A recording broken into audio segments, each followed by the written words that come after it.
rendering. OK. Et je cherche print size assistant.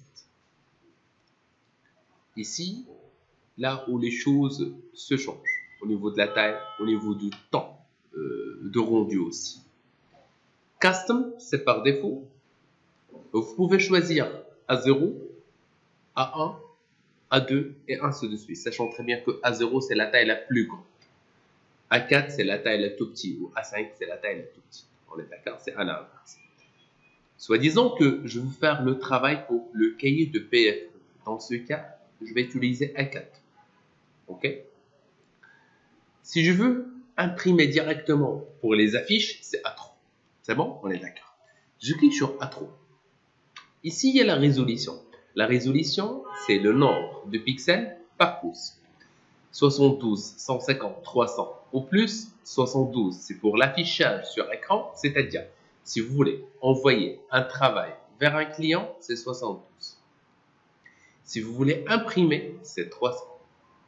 Peut-être que vous voyez 150, c'est aussi pour l'impression sur les journaux, et non pas sur le type de papier qui est normal. Donc, je vais spécifier 300. Pour l'impression, c'est 300, je répète. DP. Dot per inch. Au point par inch. On est d'accord? La taille ici. Une fois on a changé, on a le droit d'utiliser portrait au paysage. La plupart, je pense que c'est plus que 99%, c'est paysage. Je clique sur Render directement.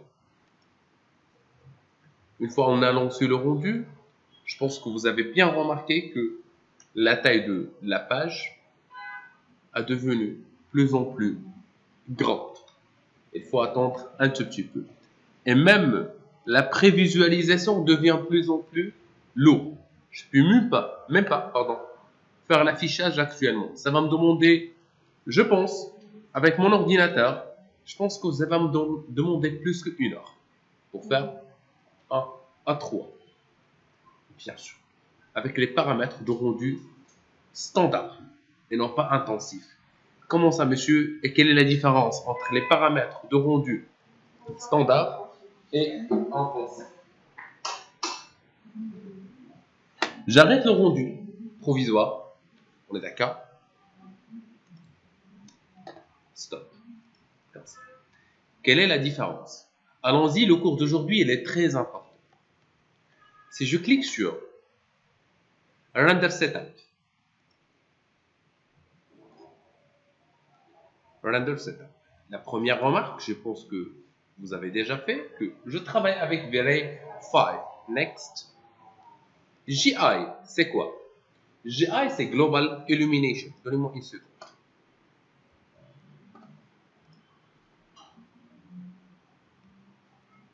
GI, c'est Global Illumination. Quand est-ce qu'il faut activer ou désactiver Global Illumination? La lumière indirecte, l'ashia, le غير مباشر. On est d'accord? Une fois, je veux activer la cam là où il y a la lumière, je suis dans l'obligation d'activer GI, Global Illumination. Brute Force and Light Cache, ce sont des moteurs de rendu réservés pour l'intérieur. On est d'accord? Vous allez retrouver d'autres types de moteurs de rendu. Je vous conseille d'utiliser Brute Force en Primary Engine, moteur lourd, à Secondary Engine, Light Cache. On est d'accord? Jusqu'à maintenant, c'est bien. Un autre point qui est très important, Brute Force, les caractéristiques de Brute Force, and Light Cache et les caractéristiques de Light Cache. La subdivision, c'est le point le plus important. 1000, c'est proposé par défaut. Ici, c'est la subdivision d'un pixel. OK? Subdivision d'un pixel. Taqsim, elle a un pixel, c'est 1000. Si vous voyez que le mur est bien, il n'y a vraiment pas de grain à l'air. S'il n'y a pas de grain, on est d'accord? Il n'y a pas des points noirs dans le mur. Vous gardez 1000. Si vous voyez qu'il y a des grains, il faut augmenter la subdivision. Vous pouvez utiliser une valeur supérieure que 1000. 1500 par exemple. 2000, 2500 et plus. Mais faites attention, il faut vous augmenter les subdivisions, on est d'accord, ça va vous demander plus et plus de temps. On est d'accord? Show Calc Face. Ça, c'est le point le plus important. Si vous désactivez cette option, normalement, vous ne pouvez pas faire l'aperçu, le premier aperçu, bien sûr, bien le rendu. On est d'accord? Restant dans ça, je fais caustic.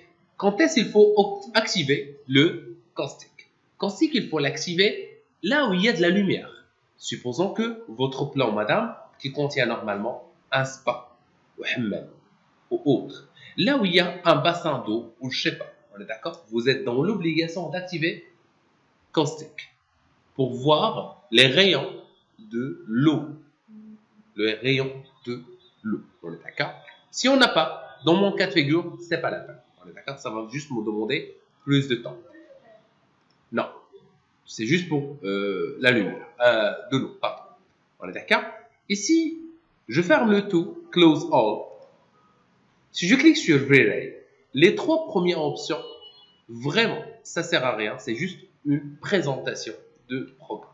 Image Sampler. Image Sampler, c'est l'image qui représente normalement le type de pixel. Par défaut, elle est progressive. On est d'accord? Elle est progressive.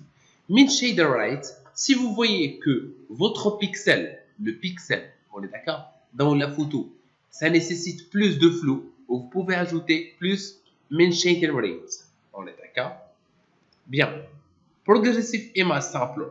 Là, on a min subdivision et max subdivision. Si une fois vous avez un rendu et vous remarquez qu'il y a plus d'erreurs au niveau de mur, au niveau de l'objet, au niveau de la réflexion d'objet, on est d'accord? Surtout là où il y a des objets qui contiennent des matériaux comme le cuivre, le fer et autres, on est d'accord, inox et autres, ça nécessite plus de détails. Dans ce cas, s'il vous plaît, vous avez un max subdivision, on est d'accord, c'est 100. Vous pouvez utiliser une valeur binaire, on est d'accord?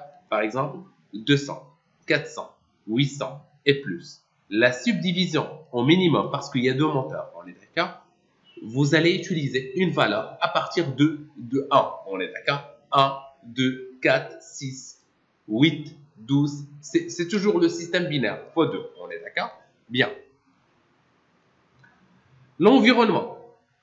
Par défaut, on ne touche pas à l'environnement. Pourquoi? Parce que il y a un viré HDRI, on est d'accord?